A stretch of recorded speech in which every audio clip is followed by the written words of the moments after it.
When we say something's real, what do we really mean? What we can see, or touch, or measure and quantify, what we can prove with our senses?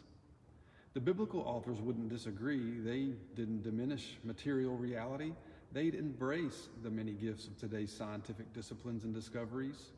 But those who wrote our sacred texts would also take issue with our presumption that the material, mortal, observable world is the superior dimension of reality.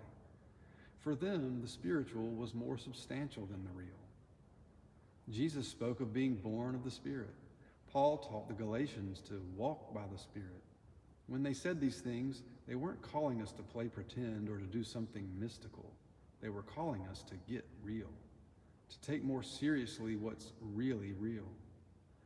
This mortal life will end, and history will end. Our life with God will not. The gospel invites us to begin living into this ultimate reality now.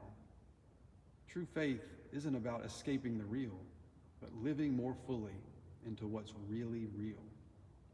How do we know if we're doing that? By bearing the fruit of the Spirit, for one, and bearing such fruit, we find ourselves in the company of the real one, Jesus, who, after his resurrection, walked and talked with us, ate fish and broke bread and drank with us, and even invited us to touch him.